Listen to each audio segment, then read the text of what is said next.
Bismillahirrahmanirrahim. Assalamualaikum warahmatullahi ta'ala wabarakatuh. Alhamdulillahirabbil alamin wa sallallahu ala sayyidina Muhammadin wa ala alihi wa sahbihi wasallam. Amma ba'du. Apa kabar semuanya? Semoga ada di dalam lindungan Allah Subhanahu wa taala, tidak kekurangan sesuatu apapun, karena sejatinya tatkala kita merasa punya kekurangan, itu adalah ekspektasi yang terlalu berlebihan. Itu sejatinya. Tapi bukan berarti kita tidak berjuang, ya. Itu makanya kekurangan itu jangan diambil dari perasaan, tetapi diambil dari pikiran. Ada yang dasolon, ada yang dasain, ada yang dasain kiri malah belok kanan. Oke. Ini hektik sekali ya. Satu hari kemarin saya sampai bingung ini mau mana dulu saya bikin konten karena banyak yang harus dibicarakan ya.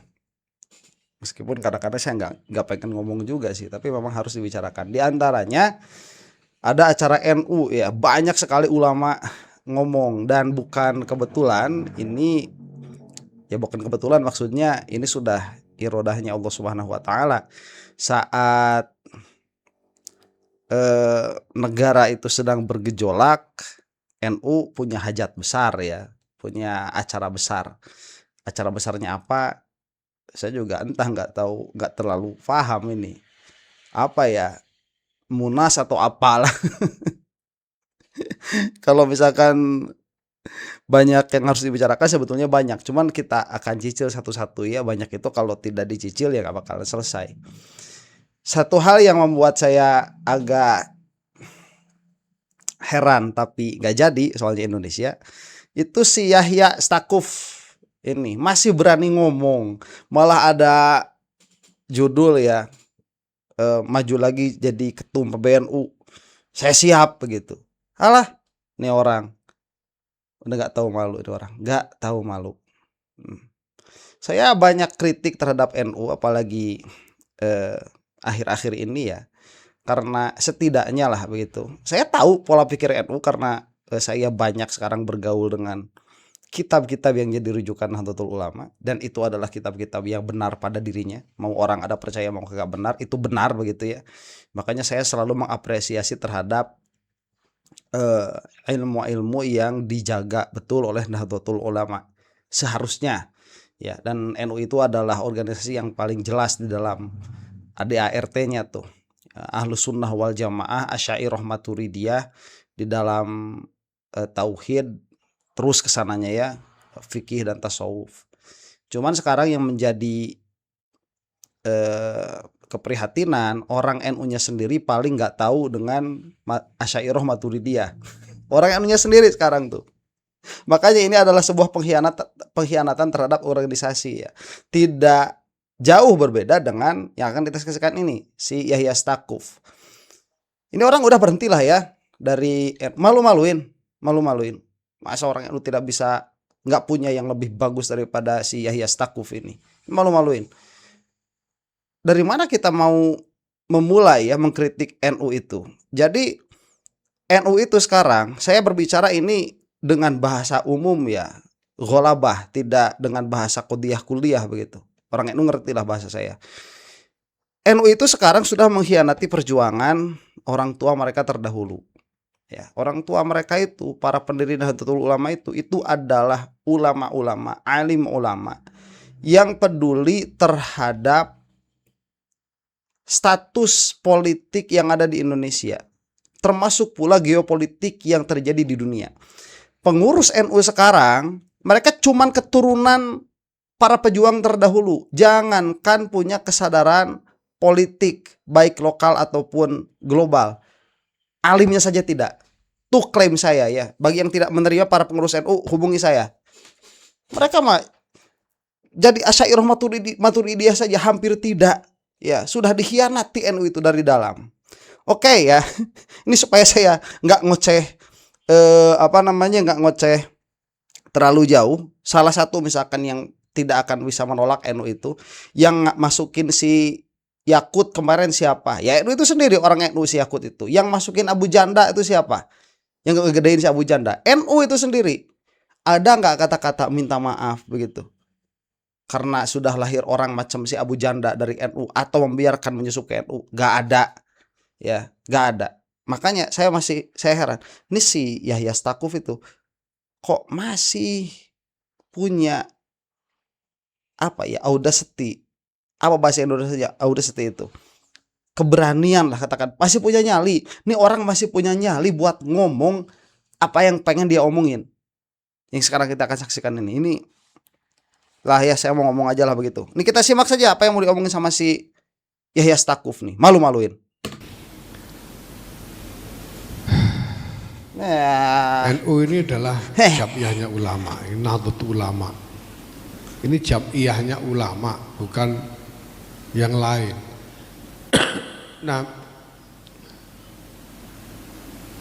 pertama sebetulnya sudah ada semacam diskusi yang intens dan penuh kontroversi dalam beberapa segi ketika hendak didirikan Jam'iyah Nahdlatul Ulama ini.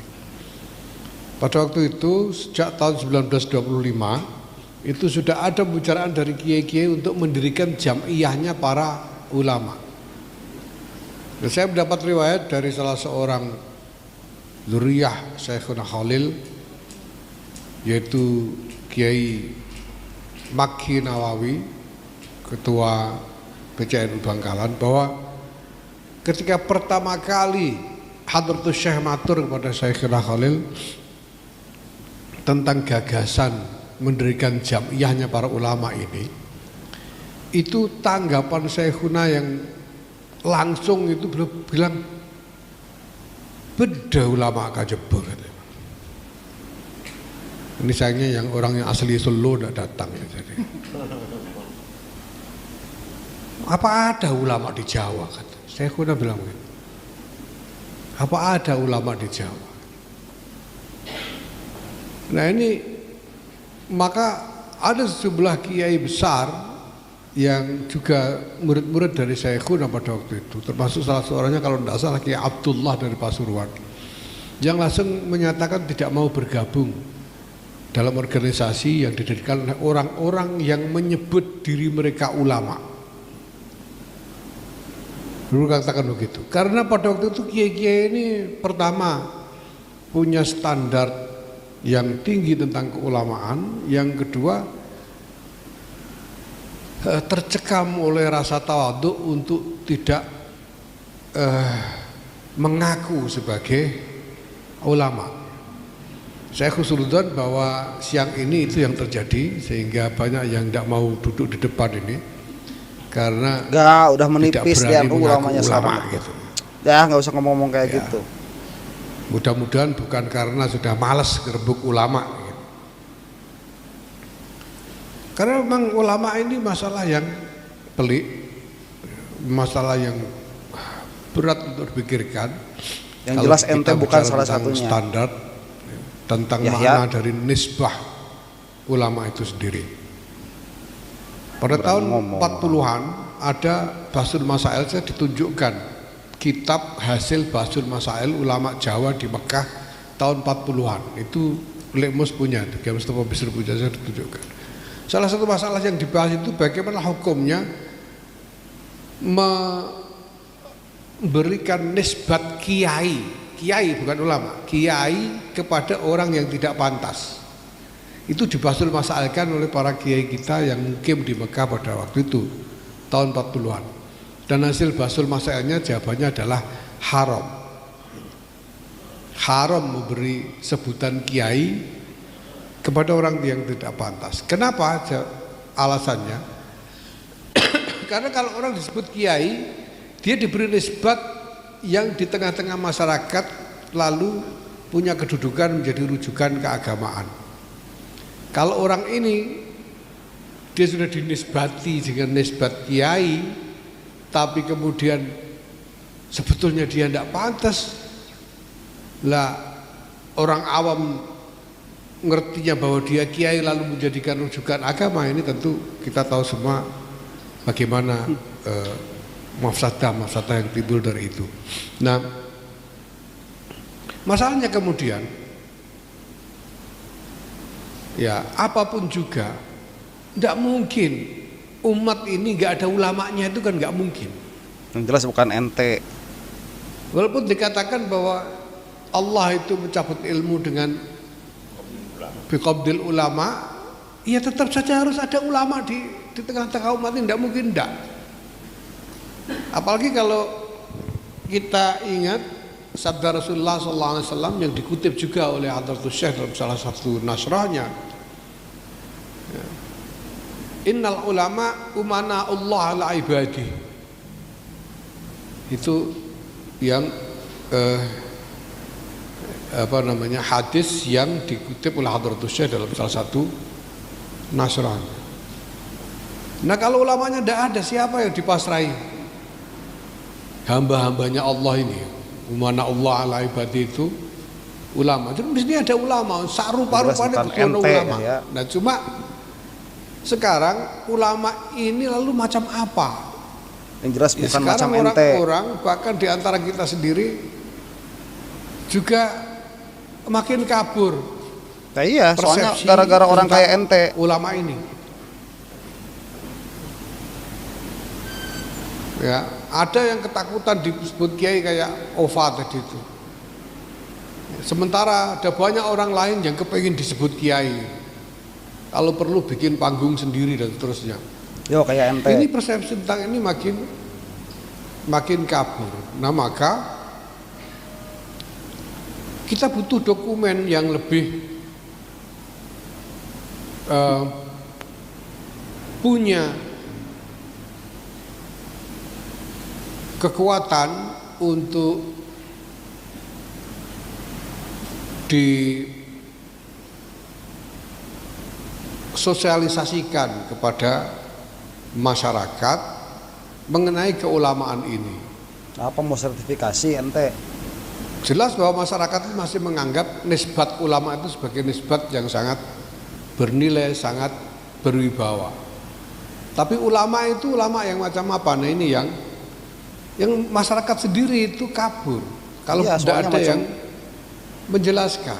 Gara-gara orang kayak ente itu. Baik sebentar ya, ini saya mau masuk dulu ke sini nih.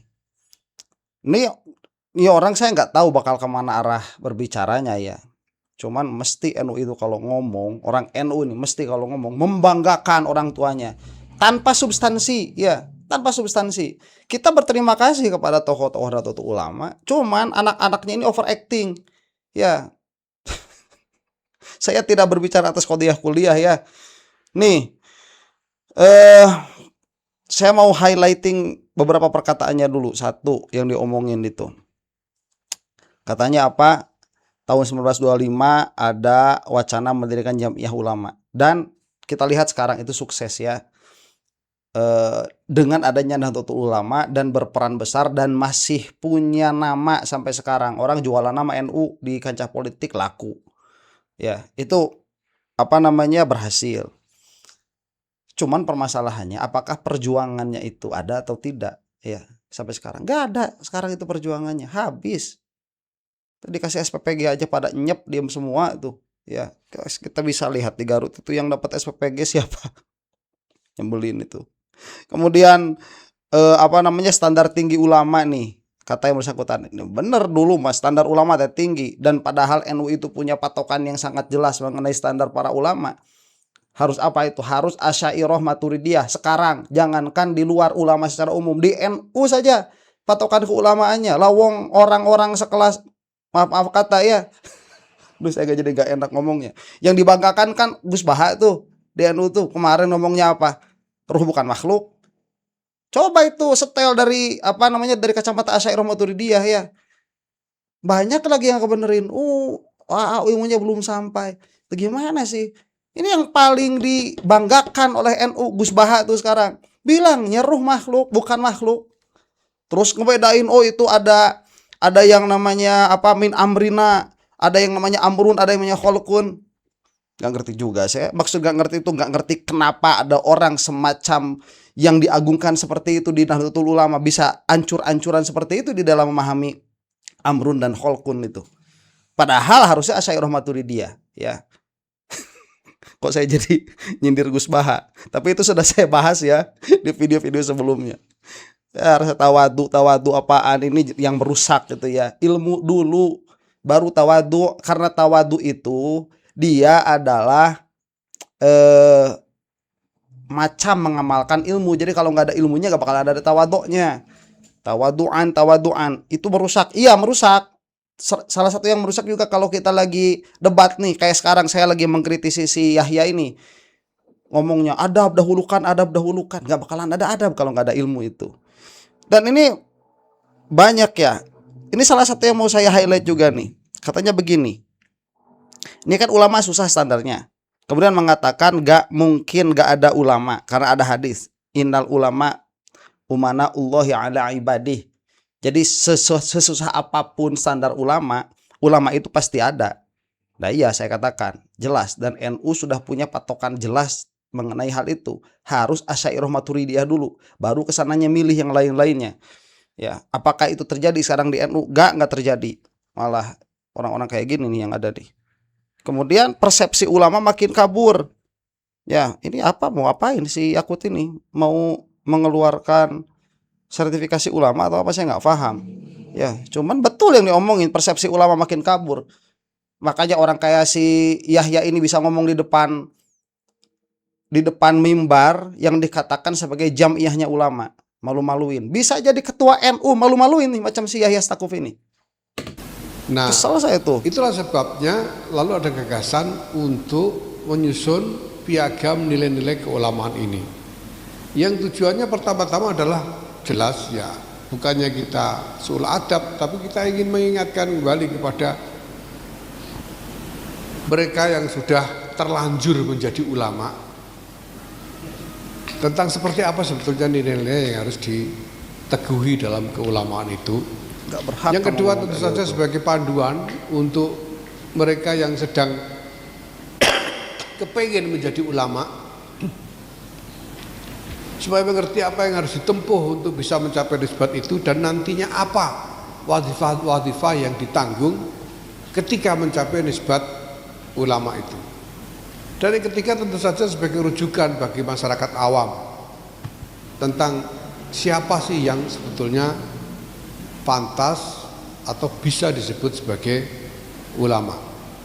Nah, setelah diskusi di antara teman-teman PBNU, memang terus terang saja inisiasi gagasan ini dari saya bersama-sama dengan Pak Amin Syed Husni, dan kemudian kami diskusikan dengan teman-teman PBNU yang lain termasuk dari kalangan Suriah, terutama para kiai-kiai mudanya.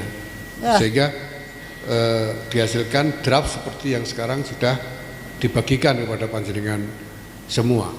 Yang pada cukup intinya kamu merusak itu. Draft itu memuat sejumlah pilar tentang nilai-nilai keulamaan itu. Yang pertama tentu saja adalah kriteria, syarat. Orang disebut ulama itu syaratnya apa supaya dia pantas disebut ulama. Coba lihat ya, ini gila orang nih. Ini orang ulama saja bukan, dia bikin draft untuk menyusun nilai-nilai keulamaan. Gila nih. Ini mau apa? Orang mau dikasih sertifikasi yang mana dianya juga nggak bakalan masuk sertifikasi itu, padahal NU itu sudah memiliki patokan ulama yang amat sangat jelas di dalam ADART-nya.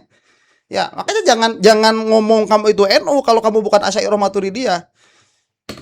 Ada soal keilmuan, ada soal kapasitas ruhani, ada soal kuwah ilmiah, tapi jelas harus ada kriteria tentang kuwah ruhaniyah, bahwa keulamaan itu bukan hanya soal penguasaan atas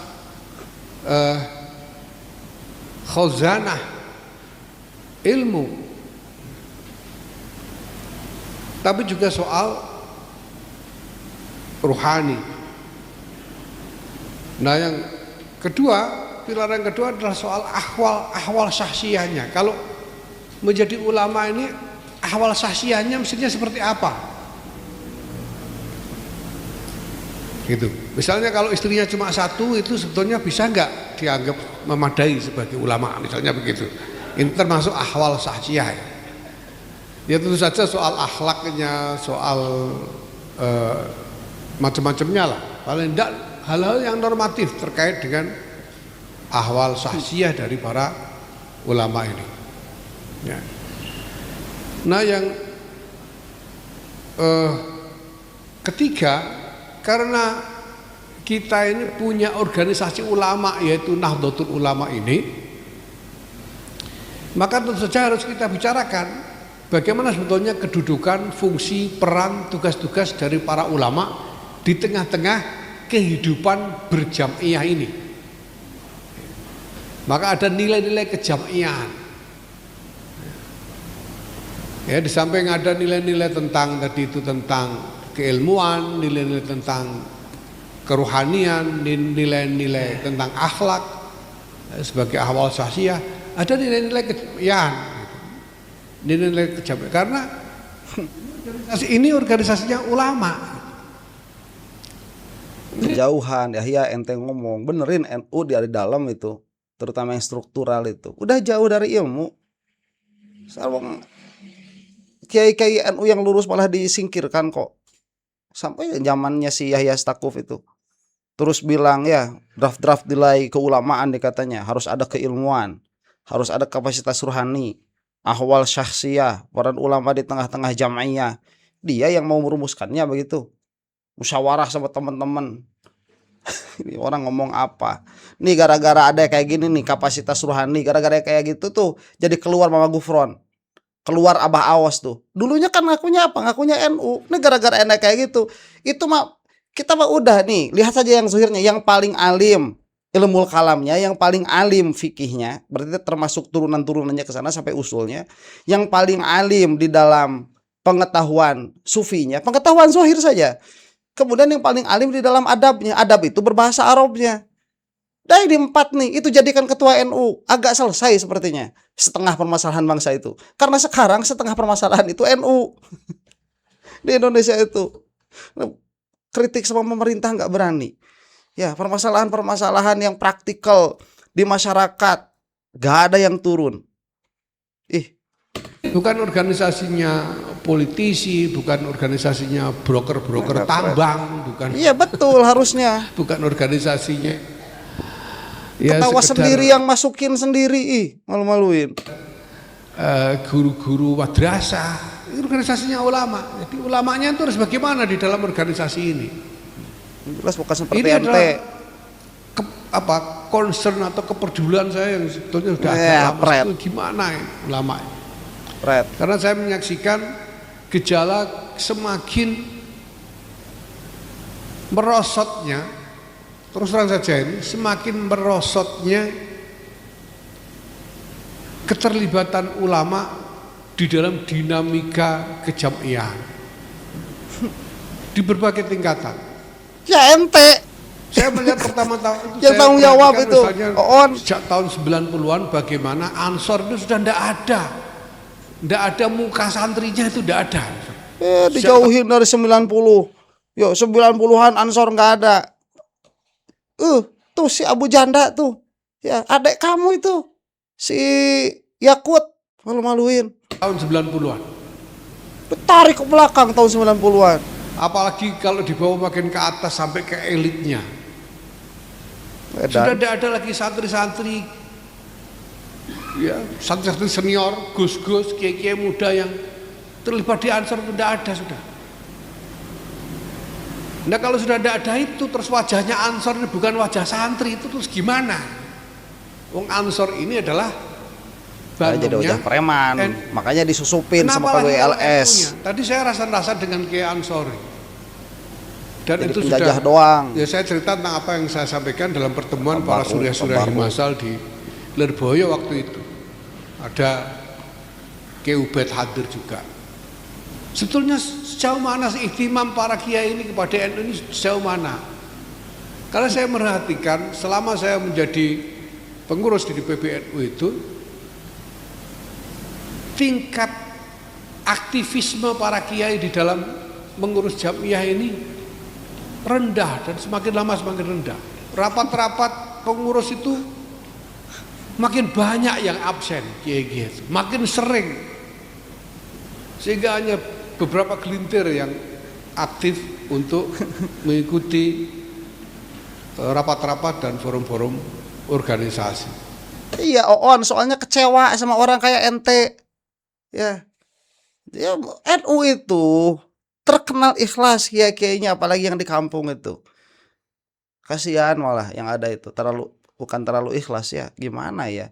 Jadi kan kalau udah masuk pesantren NU, gayanya kan gaya feodal. Ya, udah saya mau ngomong belak-belakan. Lo kok tahu anak saya lo di NU, ya. Gaya feodal. Apakah saya protes? Enggak. Memang demikian adanya. Tapi ya setidaknya anak-anak saya itu ilmunya dikasih. Lah banyak pesantren-pesantren NU yang lain itu udah udah gimana masuk teh mau dijadiin khodam, bukan mau dijadiin alim.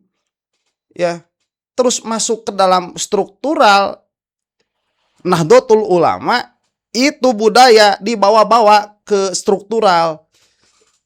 Terus atasnya korup. Mau terus di bawah sampai bawah korup. Kiai-kiai ini yang ikhlas-ikhlasnya nggak bakalan mau lah. Ya kan dari zamannya si Yahya Stakuf nih. Mana kita itu ya entah udah dia juga nggak bakalan berdiri sendiri, dah pasti di belakangnya juga ada orang-orangnya. Susah. Tanyakan kepada teman-teman di PWNU, PDNU, kondisinya sama. Padahal ya, kita masih punya masalah yang lebih berat lagi sebetulnya, yaitu bahwa sebaran para ulama ini tidak merata juga. Sebaran kiai ini di berbagai daerah nyari kiai itu susah. Ya kalau di Jawa Tengah begitu enak, bagaimana dengan Kalimantan Utara? Bagaimana dengan Sulawesi Utara, Papua, Nusa Tenggara Timur, dan lain sebagainya? Itu masalah besar. Udah ya, saya ngomong apa sih orang ini ya. Jadi ala kulihal saya mau mengatakan saya kecewa begitu ya dengan Nahdlatul Ulama sebagai sebuah organisasi, padahal kurang jelas apa organisasi NU itu. Cuman ya ini mah kebodohannya sudah struktural sekarang tuh. Justru yang alim-alimnya itu cuman ya bukan yang ada di struktural, justru para ulama yang pantas dilabeli para ulama NU itu. Makanya saya heran begitu kok malah orang-orang yang bagus seperti Yai Miftahul Akhyar malah tidak didengarkan begitu ya. Sekarang malah banyak dimusuhi. Makanya kenapa PWLS bisa masuk and so on and so forth lah. Jadi apa kritik saya sama NU itu? Benerin dulu dari dalam, kembalikan lagi ilmu kalam. Ya, karena kalau ilmu kalam ini sudah mulai dibesarkan lagi, NU sudah berdiri setidaknya pada kakinya sendiri. Itu setidaknya. Ya, jadi ada ke-NU-an itu betul. Saya bilang sekali lagi tadi, yang paling dibanggakan saja oleh NU itu Gus Baha misalkan. Kan jadi omongan ulama NU sendiri. Ya, yang di bawah-bawahnya orang-orang awam atau udah ngomongnya suka nggak suka, bukan alim nggak alim. Jadi agak susah kita juga. Ya. Itu. Nah, kalau buat NU doa saya mudah-mudahan segera membaik dan virus-virus yang ada di dalam Nahdlatul Ulama semoga cepat-cepat dibinasakan oleh Allah Subhanahu wa taala. Mudah-mudahan organisasi kebanggaan kita semua ini dikembalikan dalam keadaan sehat, karena saya melihat kalau NU masih bisa sehat. Ya. Saya melihat kalau NU masih bisa sehat secara organisasi karena ilmunya sudah bagus, implementasi organisasinya tidak. Demikian, dan NU harus mulai lebih concern lagi terhadap permasalahan umat. Wallahu taala alam bisawab. Assalamualaikum warahmatullahi taala wabarakatuh.